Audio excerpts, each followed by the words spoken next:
on? This is Brandon. Hey, this is Dave. This is Joshua. And this is Dora Madison from Alone With You, VFW, Bliss, and a new super secret project that I can't talk about. And you are now tuned into PVD Horror. So we're here with Dora Madison, and she is hilarious, and we just got started, so I can't wait to see what this interview is going to bring. You guys will probably recognize her from movies like Bliss, VFW, and the new film Alone With You, which just premiered this past weekend. So Dora, thanks for joining us. Yeah, thanks for no problem. Very excited to see what this brings. Look out. Here we go. All right, so Dora, we talked to some of your co-stars and hear nothing but great things about your acting skills and how funny you are, which we can see right now. What pursued you to start acting? So I think, well, my cousin was, I have a cousin that's really close in age to me. Yeah. Born October 16th, and I was born October 17th of the same year. Mm-hmm. And she like did acting and like kid modeling and stuff. And I think that's kind of like how I started pursuing it as an interest. But I kind of always liked the idea of it because there's a plane.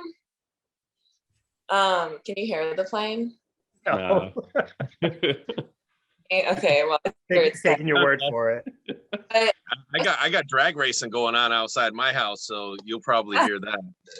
Yeah, I'm doing it as an interest. I think probably one summer when she was like doing it a lot, like I was visiting for the summer, so if she was like booked for like a Dillard's ad or whatever, I would just go with her. I wouldn't participate or anything like that. I would just like hang out and eat crafty and like kick it. And then so I started doing like just theater, like community theater and theater at school. And like I would, and this is so embarrassing, that I would answer those like really cheesy like talent search ads on the radio and stuff, and it was always like for those like stupid conventions that are like in Florida, and it's like, oh, you're gonna meet the stars or whatever, like that's where Ashton Kutcher got his start or whatever.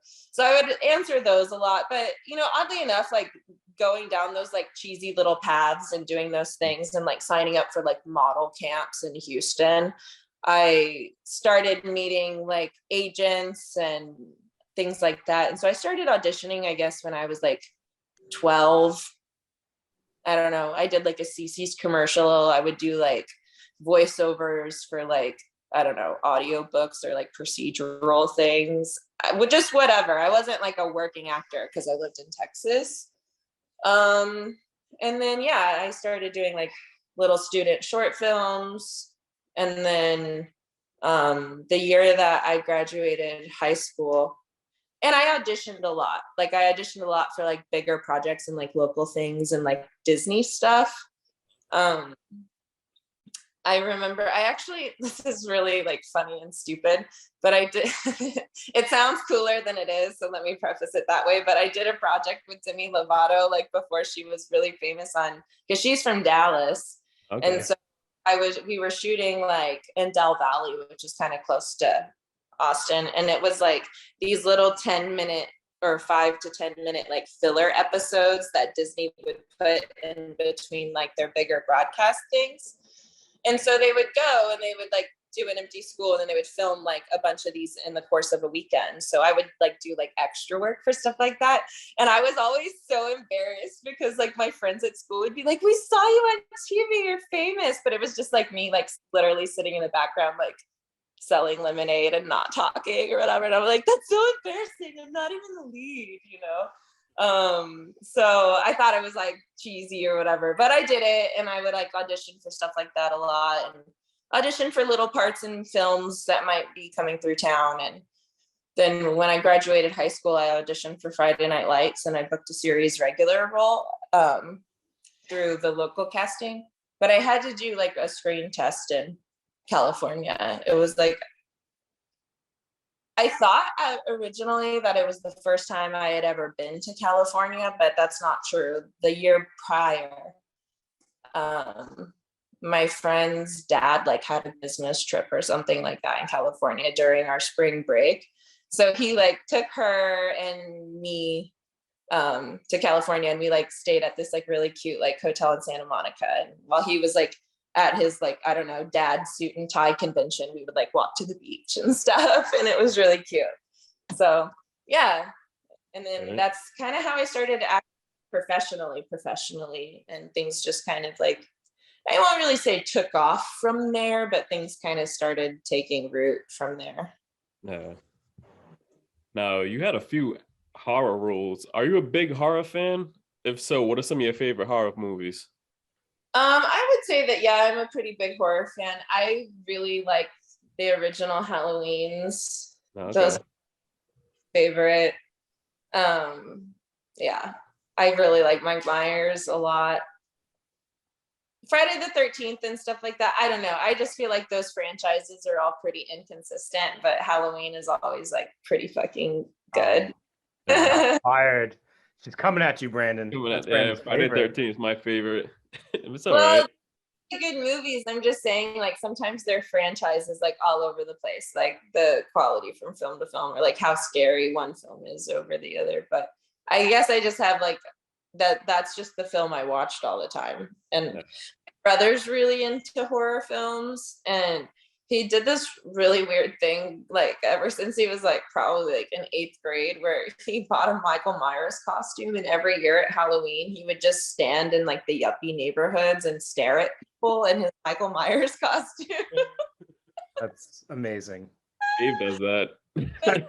I actually kind of do. I live in like a neighborhood where that's not like the norm, and I'm dressed up as Michael Myers. So, and he's not like trick or treating or anything. All right, but he would even like ring people's doorbells, and then he would just stand there saying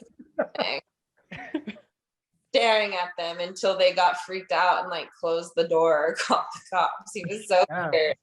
But yeah, so I like horror movies. I would say it you know, I like all movies in general. Like I like all shows. I have like, I feel like a broad sense of appreciation and taste for entertainment in general.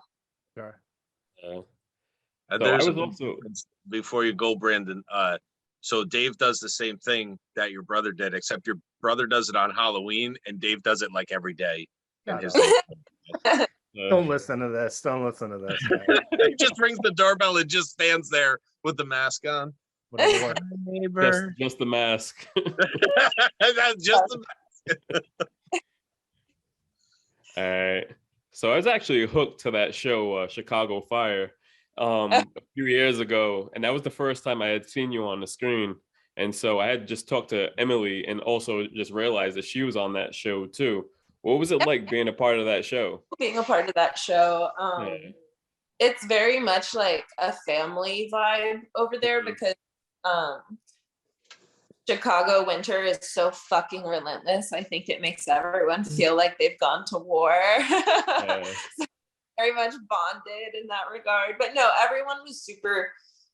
It was one of those sets where nobody was an asshole at all. Like everyone was super cool and nice, and like everyone really enjoyed getting together like on the weekends. And like at the time I was dating this guy that like really liked to ride motorcycles or whatever. So like on the weekends, us and like the firefighter dudes, like the firefighter consultant dudes, and then like the other actors who like to ride, we would like we rode like a few hours to the fucking NASCAR race one day, and that was really fun.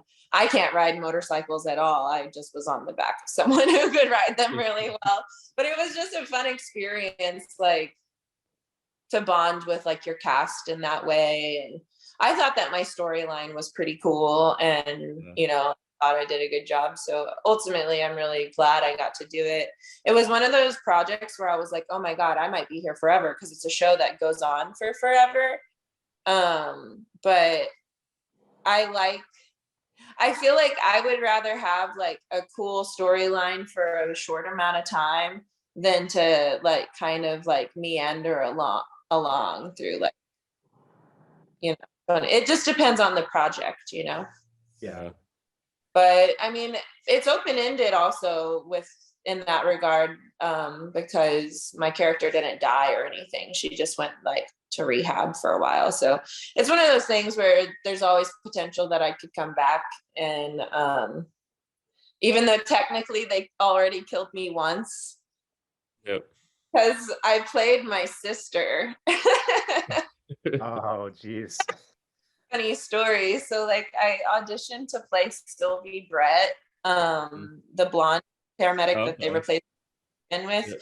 But they were like, at the time, Monica was still in the ambulance, Monica Raymond, the one that was Dawson. And they were like, oh, you and Monica look too much alike. We can't have them both in the ambulance at the same time. And it's like, me and Monica actually look nothing alike.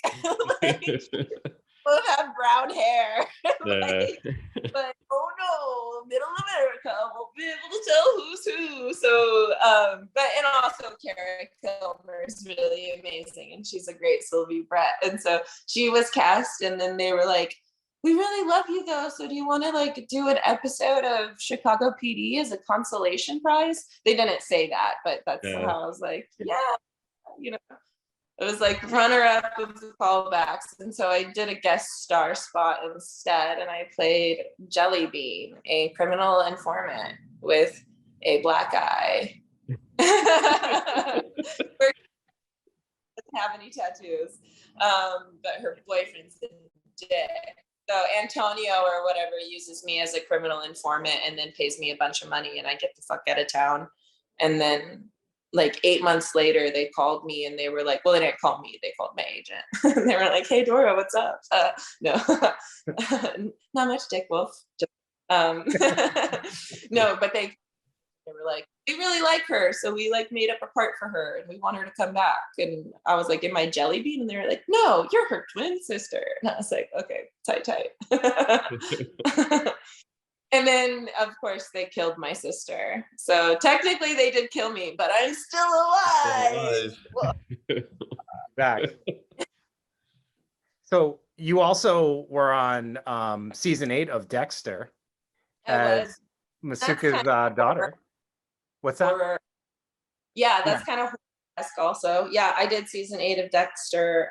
That was cool. And playing CS's daughter was a cool experience. He's like, it's so funny because we couldn't have been more different to be cast as father daughter, mostly because I'm not Asian even a little bit. And I did tell them that. I wasn't like pretending or anything. I was just like, I'm not Asian though, like just so y'all know. And they were like, it's fine.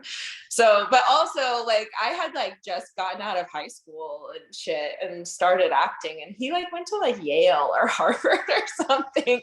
So our like talks sometimes when we would like chat off to the side were just funny. I was like, wow, like there really is, it's so funny with film. I feel like film and TV and the arts in general, music and stuff, and I guess really any industry sometimes is like a great, but not really any industry, but there's a great equalizer of it doesn't matter if you went to film school or if your dad gave you a bunch of money for your first film or whatever. It's just like, if you're good, there's a million different ways to skin a cat. And you know, sometimes even with all the fucking Harvard or Broadway Yales, someone still can't like act their way out of a wet paper bag, which I don't really know what that saying means, but it felt right at the time.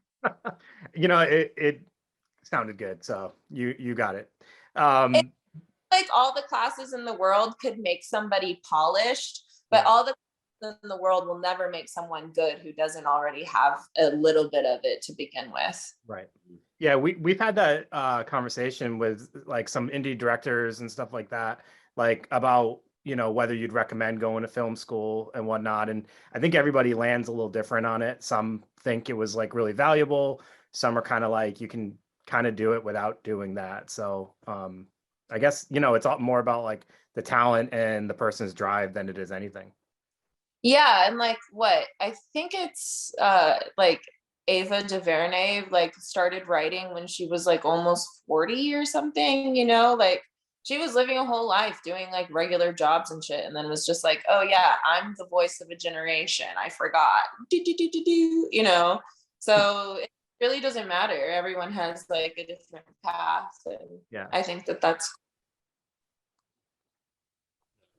What are some of the differences, like good and bad, of doing shows versus films, and as far as like from the acting standpoint?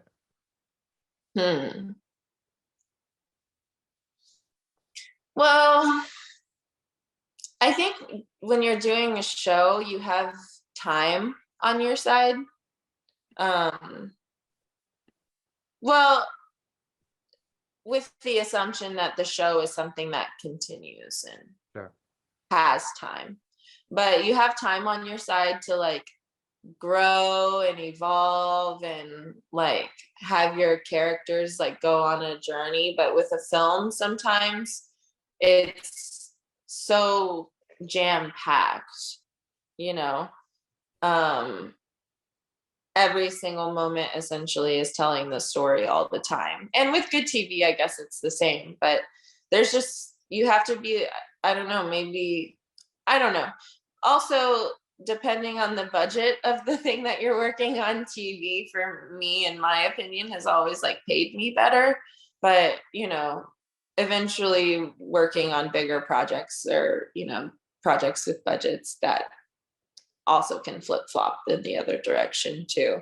It's just money is like very consistent and steady, and if you're a regular. But it's also nice too, like with TV, because you can do a bunch of guest stars and pop around, and it's like a quick cash grab, and it's like nice. I like working hard for a little bit of time and then chilling. You know, I like getting like piles of money. I'm not like a little ant eater when it comes to my money, I feel. I would love that too, one day. I'm like a 1877 cash now kind of gal. My money, and I want it now. All right, so are you still into singing and songwriting? I like in the zone singing. No, not really. I just, it's fun. I don't feel like we have to monetize all of our hobbies. Yeah, that's true. But the thing is, I started this playlist which features some of our guests' favorite songs. Could you share 2 songs that made an impact on your life so we can add to the list? Yeah. Okay,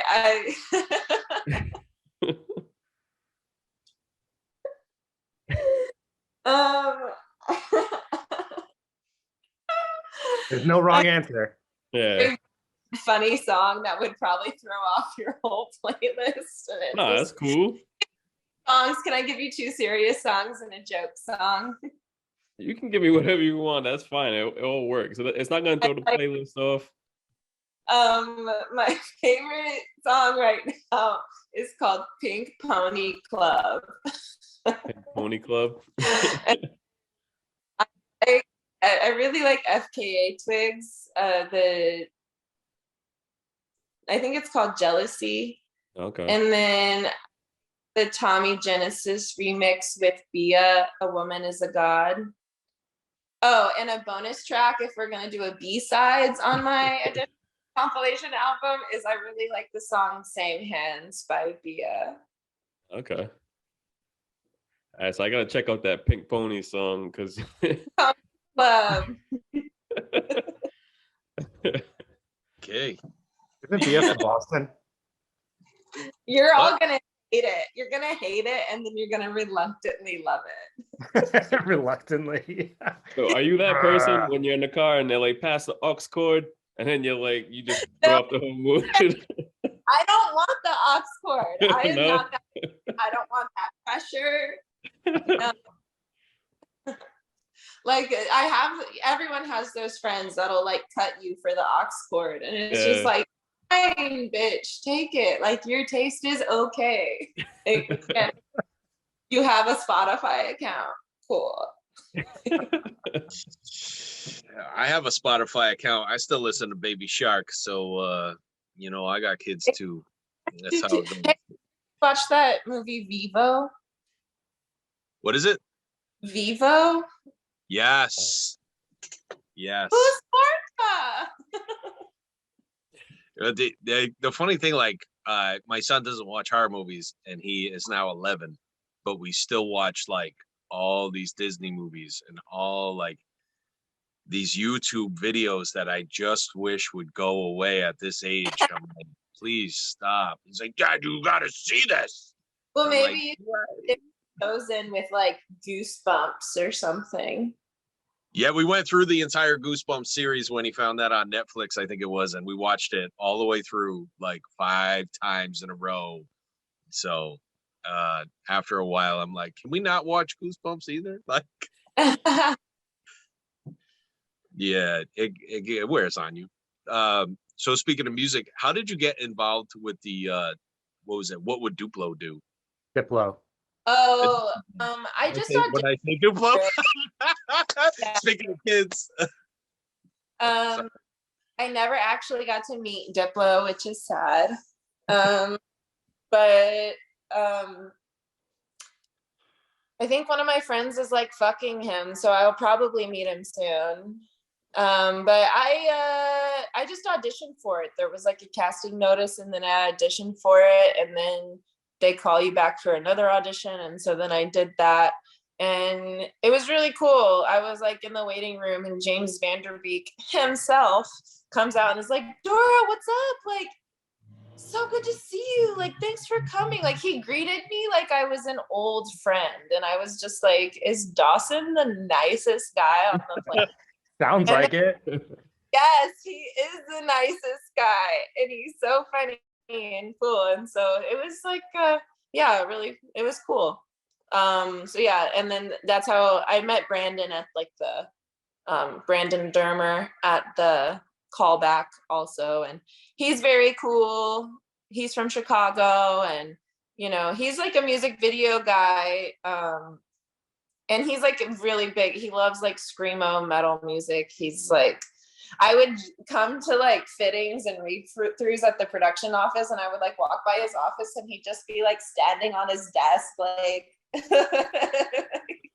just like playing, or like, what's up, Brandon? He's like, oh, you know, just like thinking about some shots or whatever. We're like, okay. Oh, so it was very cool. It was a fun experience, and it felt like band camp a little bit, and yeah, and made friends like H. Croner, and Bobby Lee was really cool to hang out with too on set, and like I still hang out with Jamar and everything, and so every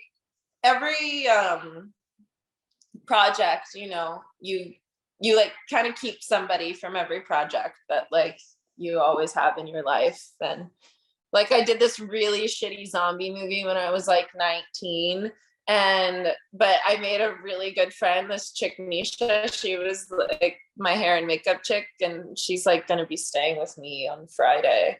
Oh, that's awesome. And she's so it's like, you know, you just meet people that, you know, you then know for 20 years. And and I did like a Blink 182 video with Brandon a couple years ago. It was so funny. I was like, is this like, am I in middle school? I'm doing a fucking Blink 182 video.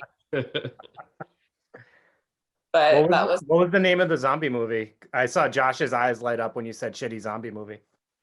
Yeah. I'm not gonna, it's so bad. Really? I know what it is. Yeah. I bet we've seen it. I didn't see it, but I know what it is though. Did Josh see it? You want me to keep? I won't say it if you don't want me to say it. I just don't want people to go watch it. We'll say it after. I won't say it. I won't put you on blast. I bet Josh has seen it. You think Josh seen it, Brandon? Would you guess? No, I don't think so. I don't know. Probably. Josh has seen every shitty movie. That's why we say that. Yeah. He really has. I know. I used to date a guy that like preferred to watch shitty movies, and I'm like, can we just watch one good movie tonight? That's You sound like my wife.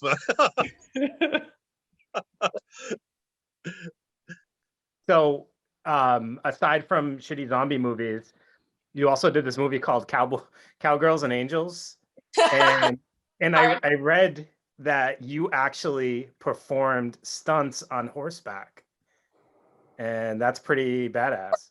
But I didn't like do trick riding on They made horseback. so what I read made it sound. I was like picturing you like standing up on the horse and like. Oh, there were stunt doubles who are actual rodeo girls who are real trick riders who did those stunts. But I did have to like ride a horse. Like if I was just regular riding a horse, I was really regular riding that horse. I was like standing up or doing like. They consider that stunts. I mean, yeah, I would say that regular riding a horse is stunts, but the way that they worded it, yeah, is definitely you had someone very generous writing that for you. That's nice of them. Yeah, thanks. But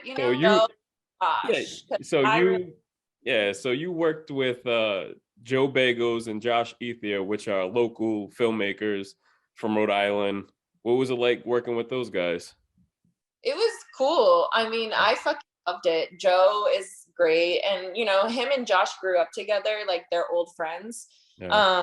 And yeah, so it's another kind of like that family vibe, and they're very much like big brotherly, and especially with the subject matter and like the content of that film, to like be able to feel very like seen and acknowledged, and like they were very like militant about my comfort and like privacy and things like that, and they're just really great. They're wonderful people to work with, I feel like. And also it's sort of liberating being on a set where you can be like, fuck you to the director, and he'll be like, you're getting on my fucking nerves, get out of my face, and then like you're like, okay, shots up, and it's like all good. You know what I mean? Like we at this point, like we're all kind of like siblings, and so we'll like fight like siblings and stuff like that. But yeah, Joe likes to work with a lot of the same people, so it's that's cool. That's awesome. So I'd like to talk about Bliss, and I was really curious, like, how do you prepare for a role like that? I don't know that I did really have time to prepare, because it was one of those things where you get like a casting notice and you audition, and then you're filming in 3 weeks, I think that's but I guess with Desi, she kind of reminded me of like a blend of people. And that's just kind of who I drew from, I guess, to kind of conglomerate her.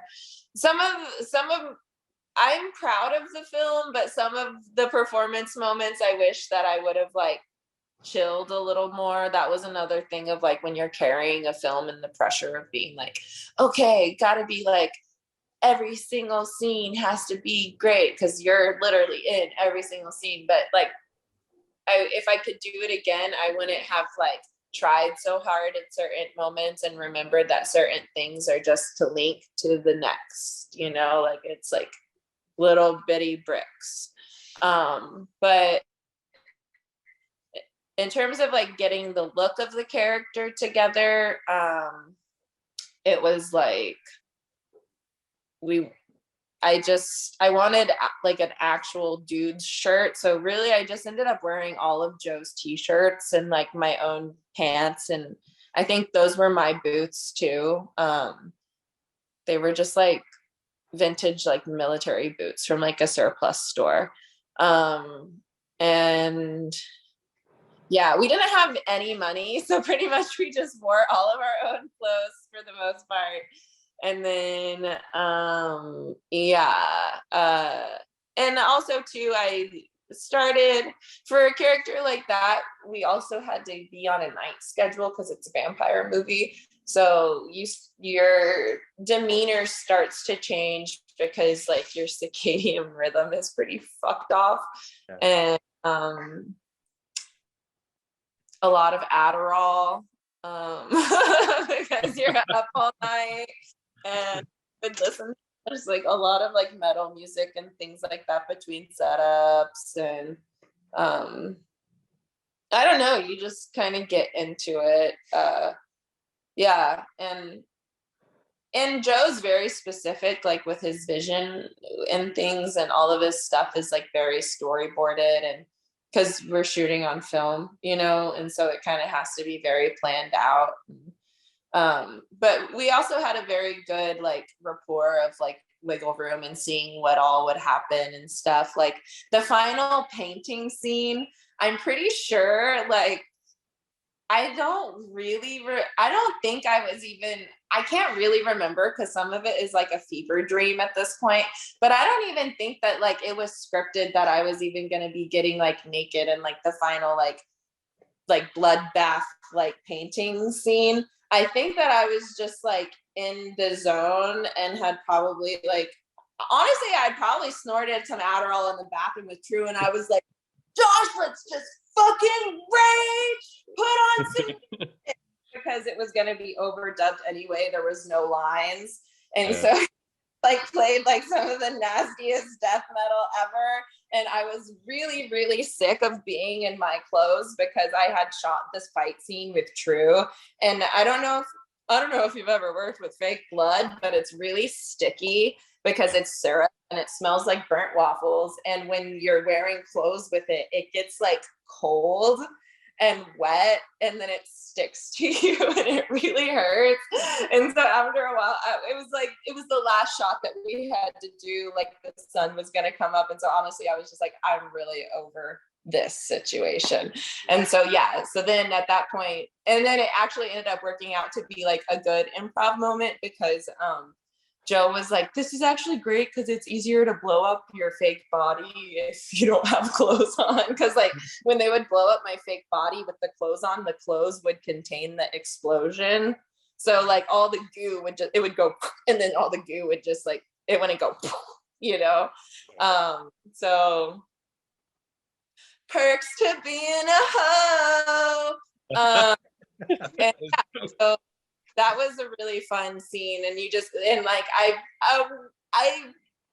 had to fix a couple cameras because I threw paint on them, not on purpose, obviously, but like it's a cool shot. It made it into it. It's like I'm like going like that with the paint, and it like a big red blob just goes, and it's like a split second of a moment, but it just really adds to the chaos and stuff. And so yeah, so it was a set like that where you can just like take off all your clothes when no one wanted you to, and everyone's cool with it. You know, Joe was just like, I was fucking sick, let's do it again. You know, so it was very much a collaborative set and effort. And Adele Crane was the set designer, and she is so talented. She's like just amazing, and she really made that loft. She transformed that loft because it was just a big open space with white walls. And her and her crew like made those walls, like brought all those set pieces in, like found that neon sign above my bed and stuff. Like she really just killed it. And then Chet Zar, of course, like having his paintings be Desi's paintings was like so fucking cool. Because I'm not like a Tool fan, but I do like Tool, and like I always thought that their like music videos were so creepy, and so because he did the monsters for those, I just thought that was really sick. So yeah, that was really cool. So to prepare for the paintings, he kind of showed me like how to hold a brush and stuff, but I can't paint for shit. But the original painting is like this big, and then they got it professionally blown up on canvas in different stages of the painting. And sometimes I would actually be painting on it, like if they needed to see like, but they could wipe off the paint and stuff and start over. And we had to trade out a bunch of different canvases as the painting progressed. And that was very cool. That was a cool experience. That's awesome. It looked like it was a lot of fun to shoot that movie. And I had some flashbacks watching that movie, I'm not gonna lie. So it looked like, I don't know how to say it without looking kind of dumb, but Was it fun to like pretend to trip, or were you just actually tripping because you just snorted a bunch of Adderall? There's a big difference, but No, I didn't make you like hallucinate or anything. Like, so, no, it's not. I think that your mind is pretty malleable and your sense memory is pretty powerful. And so even if you're like drinking sparkling water out of a beer bottle, like the fact that it's a bottle, like your brain tricks, it's like a very Pavlovian thing, I definitely think that throughout the experience, I gave little regard to like the health and well-being of myself and others. But it was really fun. We had a good time. And then afterwards, I started dressing really fucking girly and I would go out dancing a lot. And I just kind of like went into the opposite direction to sort of like shake it off, Yeah. Because I'm not like Desi, like by any means, So, yeah. You needed to prove it to yourself for a little bit. Do what? You needed to prove it to yourself for a little bit that you weren't like her, kind of get it out of your system. Yeah, totally. Yeah, to remember that I wasn't like that person. And I think the thing too with Desi is like, and part of this goes to, I wish that I had played certain moments differently, because there's a lot of people that either love Bliss and think that it's like a really cool fucking movie, and then there's other people who really hate it and they personally hate me. You know what I mean? And I think it's also too like, because she's not likable.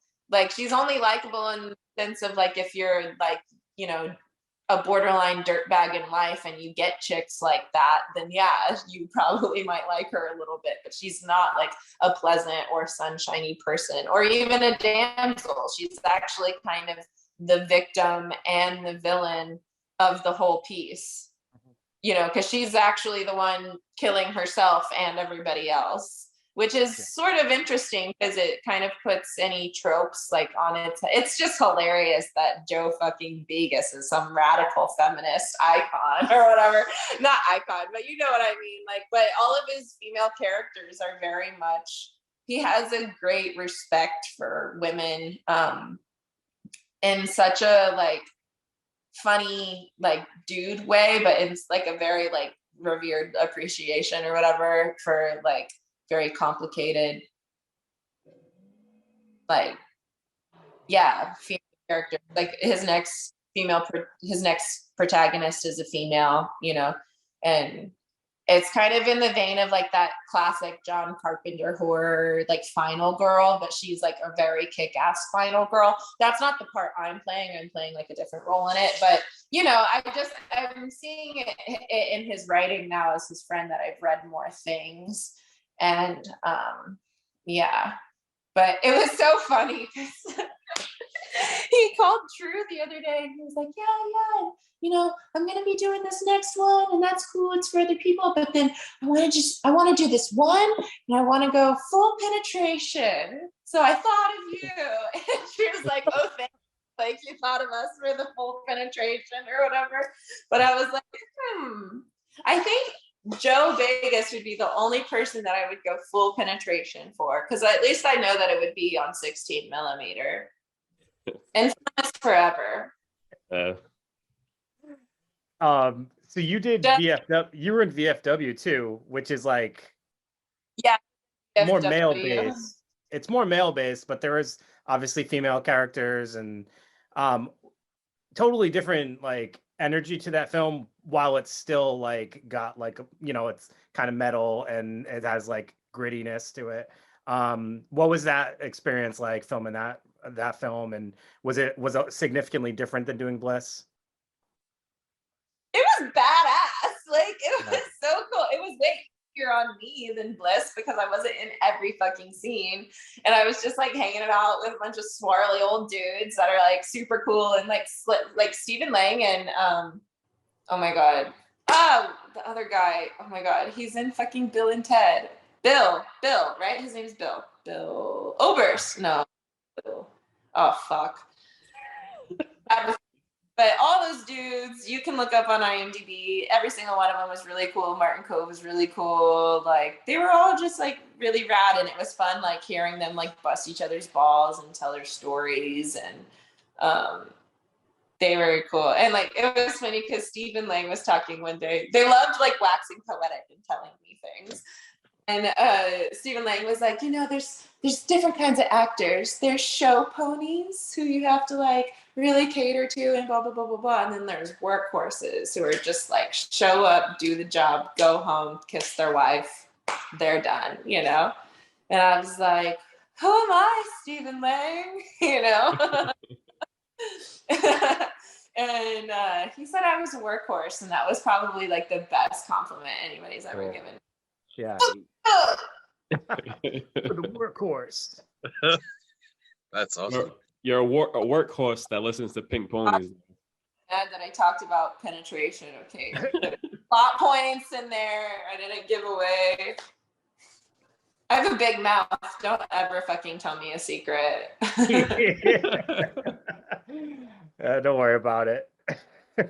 I always like, I'm a ride or die. I mind my own business. Like, I'm loyal. I'm like, I'm fluctuating. There you go. Yeah, but it's your intention that matters, and you're not saying it like maliciously, right?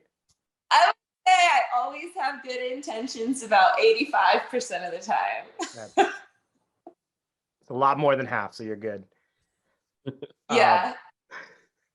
So we recently watched you in the film Alone with You, which Brandon mentioned earlier. We had Emily Bennett and Justin Brooks on to discuss the film. And for your role, you're seeing mostly through FaceTime, and we learned that it was like kind of pre-recorded stuff, I assume. Yeah. But it was interesting, like kind of watching that, like how they would have to interact with you. And they mentioned there was like, you would kind of sent like a bunch of different clips and stuff. And there's actually like almost like a whole blooper reel of you. But I was like thinking about like acting and how challenging that must have been, because like like even just watching you today, you're so animated, and you lost all of that when you're doing the FaceTime because it's like constricted to basically just facial expressions. So was that challenging to kind of convey like your personality but have it be constricted like that? I don't think it was challenging, because what I did is I just had one of my friends come over, and she read like the other side of the lines, and like they sent me lights and stuff. And so the bar is actually the top of an old dresser that was in my parents' barn. And we like put the lights on the wall at different angles. And then, and I set like my phone up on like, I don't think I even had a tripod. I like set it up on something. And so, and so we just like did a bunch of takes like that night. And then the scene where I like disappear into the darkness or whatever, we literally just went outside. We wanted it to look like it was the outside of the bar, but it was actually the outside of my parents' barn. And we shot like in the direction of our pasture. And so when I backed up, eventually I literally just like, I didn't literally just, I don't disappear. No, literally you did. Yeah. I didn't literally disappear, but it just looks like I disappeared because it was so far back or whatever. So we just cheated it, and it was fun, and it only took us an evening, and I just sent them a bunch of takes. The thing that took the longest was fucking sending it to them through Google Drive, because my parents do not have Wi-Fi. Well, they didn't at the time. But that was the hardest part, was just sending the clips. Yeah, my mom's good for that too. She does not have internet connection at all in her house. So I mean, I really wish my mom didn't have a Facebook, but that's awesome.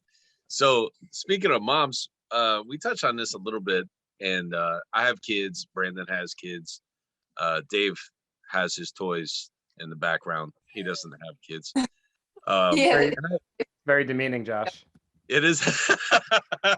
I saw before we started, he had a stack of new toys, and I was like, it must be nice to just buy stuff for yourself. Like, it must be so awesome. So I love my kids, but they absolutely drive me crazy. And when me and my wife got together, my life completely changed. I haven't gone to a horror convention since I met my wife and we had kids.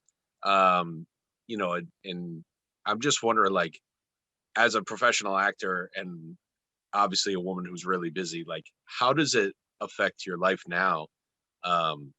Having this like beautiful child that you have to take care of 24/7. I think I was pretty fortunate in some ways of having a baby during COVID because no one was really working anyway. So I have not been very busy like the past year and a half so much, like not like worldly busy. I mean, obviously I was busy like hanging out with my daughter and like hanging out with her. I mean, raising her, but like taking care of her. And stuff.